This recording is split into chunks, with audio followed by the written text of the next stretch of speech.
السلام علیکم مائی YouTube family, I hope کہ آپ سب ٹھیک ہوں گی۔ میں بھی بالکل ٹھیک ہوں۔ آج ایک ایسی موضوع پر بات کرنے جا رہے ہیں جس پر اکثر خواتین بالکل چپ رہتی ہیں،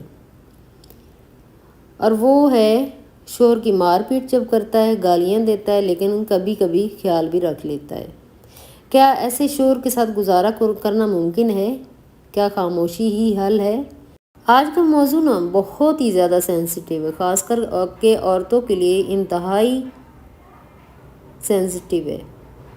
اور آج ہم بات کریں گے 10 ایسی باتوں پر جو کہ کسی بھی حالت میں برداشت نہیں کرنی چاہیے عورت کو۔ یہ ویڈیو ان خواتین کے لیے جو دل سے بالکل ٹوٹ چکی ہیں لیکن پھر بھی ہار نہیں مانتی۔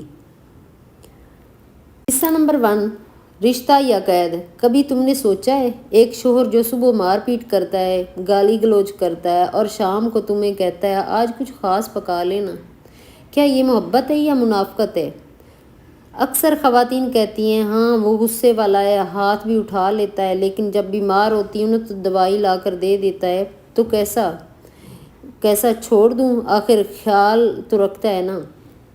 بس عورت اسی چیز پہ ہی خوش ہو جاتی، کم از کم خیال تو رکھتا ہے، چاہے مار پیٹ کرتا ہے، گالیاں دیتا ہے، غصہ کرتا ہے، لیکن آخر میں خیال بھی تو رکھتا ہے۔ مگر میری بہن، اگر کسی نے تمہیں گالی دی، تمہارے جذبات کو روند ڈالا، پھر تمہیں کھانا کھلا کر تمہاری محبت خرید لی، تو وہ تمہارا شوہر نہیں، تمہارا جیلر ہے۔ یقیناً یہ لفظ بہت تلخ ہے، آپ کو بالکل بھی اچھے نہیں لگ رہے ہوں گے، کسی عورت کو بھی اچھے نہیں لگتے ایسے الفاظ بولنے، لیکن جب ایک انسان کو تکلیف میں جب انسان ہوتا ہے نا، وہ ایسے الفاظ نارمل زبان سے بول لیتا ہے۔ کبھی کبھی ہمیں ایسا لگتا ہے کہ شادی صرف ایک قید ہے جس میں ایک طرف تو مار پیٹ کی جاتی ہے اور دوسری طرف خیال بھی رکھا جاتا ہے۔ جب شوہر غصے میں ہوتا ہے تو ہاتھ اٹھا لیتا ہے، اور جب نارمل ہوتا ہے چپ تو چائے بنا کر دے دیتا ہے۔ تو یہ خیال ہے یا گناہ کا کفارہ ہے؟ جو گناہ کرتا ہے اس کا کفارہ وہ ادا کرتا ہے۔ کیا عورت صرف ایک پنچنگ بیگ ہے یا ایک زندہ انسان جس کے جذبات بھی ہیں؟ محبت وہ ہے جس میں عزت ہو، نہ کہ وہ جس میں مار کھا کر چپ بیٹھ جانا ہو۔ حصہ نمبر 2 میں وہ 10 باتیں جو عورت کو کبھی برداشت نہیں کرنی چاہیے۔ مار پیٹ۔ اسلام میں کسی مرد کو اجازت نہیں کہ وہ عورت پر ہاتھ اٹھائے۔ کیا نبی کریم صلی اللہ علیہ وآلہ وسلم نے کبھی اپنی ازواج کو مارا؟ نہیں۔ تو پھر یہ کون سا مرد ہے جو نبی کا امتی بھی ہے اور عورت پر ظلم بھی کرتا ہے؟ نمبر 2، گالیاں دینا۔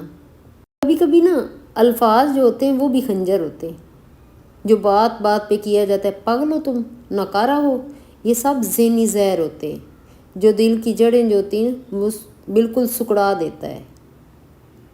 نفسیاتی دباؤ۔ نمبر 3 پہ نفسیاتی دباؤ۔ شوہر جب بار بار عورت کو کہے تم کچھ نہیں کر سکتی، تو وہ عورت خود پر یقین کھو بیٹھتی ہے۔ یہ خاموشی ذہنی تشدد ہے جو دھیرے دھیرے مار دیتا ہے۔ نمبر 4 پہ بچوں کے سامنے جب ہم توہین کرتے ہیں، ماں کی بے عزتی بچوں کے دل میں خوف اور عدم تحفظ بھرتی ہے۔ ایسے بچے خود اعتمادی سے محروم ہو جاتے ہیں، ان کے اندر اعتماد بالکل ختم ہو جاتا ہے۔ جو والدین بچوں کے سامنے لڑائی کرتے ہیں، مار پیٹ ہوتی ہے، تو بچوں کا ذہنوں پہ بہت زیادہ اثر پڑتا ہے۔ نمبر 5 پہ دوسروں سے موازنہ کرنا۔ فلاں کی بیوی تو اتنی زیادہ خوبصورت ہے، وہ اتنا زیادہ سگڑ ہے، وہ باہر جا کے کام بھی کرتی، تو تم تو کچھ بھی نہیں کرتی۔ یہ جملہ ایک عورت کی خودی کو توڑ دیتا ہے۔ جب اس کی ذات پہ کوئی بات ہو نا، اس سے موازنہ کیا جائے تو اس کو بالکل پسند نہیں ہوتا کہ اس کا شوہر کسی دوسری عورت کے ساتھ اس کا موازنہ کرے۔ 6 نمبر پر ہر وقت غلطی نکالنا۔ جب عورت ہر کام کے بعد بھی سننے کو ملے نا، یہ بھی تم سے ڈھنگ سے نہیں ہوا، تو وہ جیتے جی مر جاتی ہے۔ جب وہ اچھا کھانا بنا کے لے کے آتی ہے نا، تو اس کے منہ سے ایک تعریف کا ایک لفظ بھی نہیں نکلتا نا، تو اس وقت غلطیاں نکالنے کے لیے تو منہ کھلتا ہے، لیکن تعریف کرنے کے لیے کبھی بھی وہ بات نہیں کرے گا۔ یہ ہوتا ہے ہر وقت غلطیاں نکالنے والا جو ہوتا ہے۔ 7 نمبر پر مالی سزا دینا، خرچہ روک دینا، بچوں کی ضروریات نہ دینا، یہ صرف ظلم نہیں بلکہ گناہ بھی ہے۔ 8 نمبر پر سسرال کو ترجیح دینا، جب شوہر ہمیشہ ماں بہن کے حق میں بولے اور بیوی کو کبھی نہ سنے تو وہ عورت تنہا ہو جاتی ہے، ٹوٹ جاتی ہے۔ یہ سب سے بڑا جو ہے نا آگے ایک جو تانے ہوتے ہیں، وہ تانے بھی انسان کو جینے نہیں دیتے۔ 9 نمبر پہ نکاح کا تانا دینا، میں نے تم پر بہت احسان کیا ہے، تمہیں تو کوئی ہو سکتا ہے بیاہ کے لے کے ہی نہیں جاتا، میں ہی تھا جس نے تمہارے ساتھ نا شادی کر لی۔ یہ جملہ نکاح کو خرید و فروخت کا سودا بنا دیتا ہے۔ جب شوہر کہتا ہے نا میں نے تم پر احسان کیا ہے، تو یہ جملہ جو ہوتا ہے نا وہ بہت زیادہ دل کو جا لگتا ہے۔ 10 نمبر پہ خاموشی کو کمزوری سمجھنا، اگر عورت چپ ہے تو سمجھو وہ موقع دے رہی ہے، لیکن وہ کمزور نہیں ہے۔ جس دن وہ اٹھی انصاف مانگنے تو وہ تمہیں بھی آئینہ دکھا دے گی۔ عورت کی جو کمزوری خاموشی ہوتی ہے نا اس کو کمزوری سمجھا جا رہا ہوتا ہے کہ یہ کمزور ہے، لیکن اندر سے جتنی عورت سٹرونگ ہے نا، میرا نہیں خیال کہ اتنا مرد بھی ہوگا۔ یہاں پہ سوری میں آپ لوگوں کو جو ہے نا آئینہ نہیں دکھا رہی، لیکن بات ٹھیک ہے، جتنی سٹرونگ عورت ہے جذباتی طور پر اتنا شاید مرد نہیں ہوتا ہے۔ حصہ نمبر 3، عورت کیوں برداشت کرتی ہے؟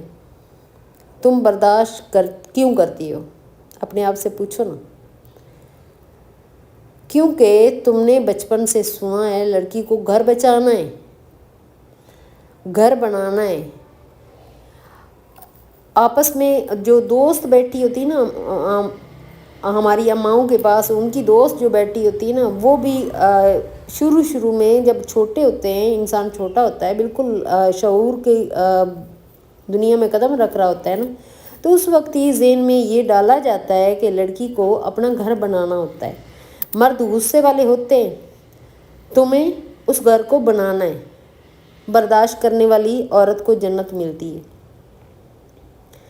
یہ جو جذباتی الفاظ ہوتے ہیں نا اس سے ذہنوں کو جکڑ لیا جاتا ہے، لیکن کوئی یہ نہیں بتاتا جنت اس عورت کو نہیں ملتی جو ظلم سہ کر چپ رہی، بلکہ اسے ملتی ہے جو ظلم کے خلاف کھڑی ہوئی اور صبر کے ساتھ اپنی پہچان بنائی۔